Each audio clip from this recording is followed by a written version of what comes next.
આજે છે ને મેં ઇન્સ્ટાગ્રામમાં લાઈવ થઈ હતી ને તો બધાએ એટલું કમેન્ટ કર્યું છે ને cutie cutie, oh my God.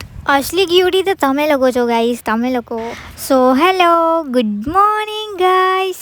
આજે સવારમાં અમારું રોટલી બનાવવાનું મૂડ નહીં હતું એટલે અમે લઈ આવ્યા ખમણ. ખમણ છે ને અમારા ઘરની પાસે જ પડે છે ને એટલે અમારે ત્યાં બે ત્રણ દિવસે ખમણ જ આવતું હોય છે ને અમારા ઘરે ટોટલી બધા લોકોને ખમણ ભાવતું હશે ને બધા ચાટા બી બહુ એટલે મંગાવી જ લઈએ અમે એમ.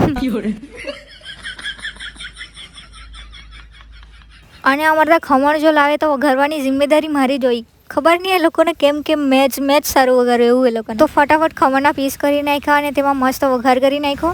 આજે વઘાર થોડો ઓછો પડી ગયો મને એવું લાગતું હતું, પણ ચાલી જશે ગાઈસ, વધારે તેલ નહીં ખાવાનું આપણે.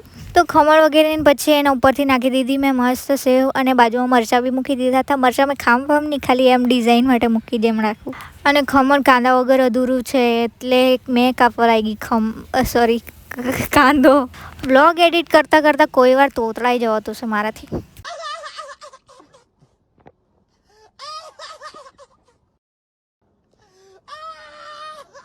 તો બધાને મોઢામાંથી પાણી આવતું હતું એટલે ફટાફટ કાંદો કાપી નાખ્યો મેં.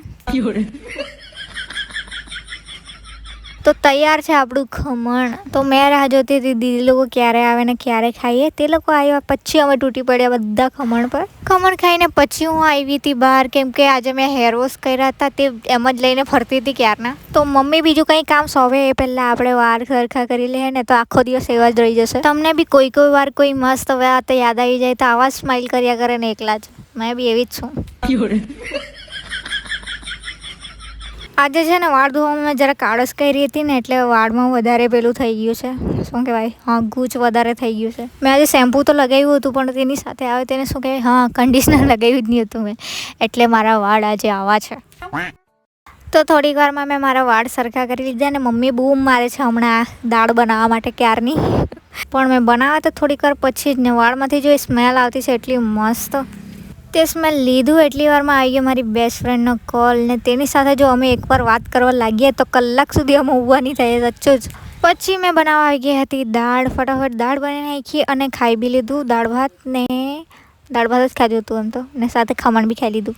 તે જમીને હું આવી ગઈ હતી પાછળ. કપડાં મેં એટલે બદલી નાખ્યા કેમ કે મેં ખાતી હતી ને ત્યારે ધાગ પડી નાખ્યો મેં એમાં. મેં પાછળ આવી એટલી વારમાં તો મારી દીદી લઈ આવી હતી કેન્ડી, સોરી આને હું કહેતા છે તમે લોકો, હા, આઈસ્ક્રીમ.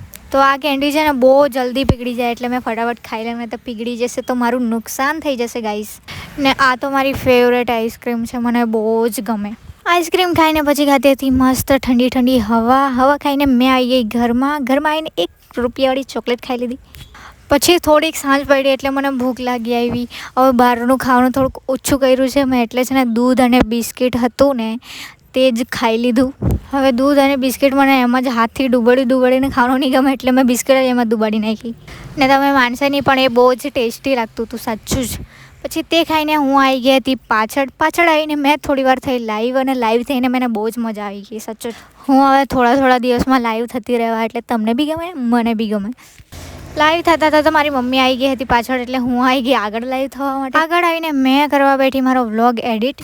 તો હવે મળીએ કાલે. બાય ક્યુટીઝ.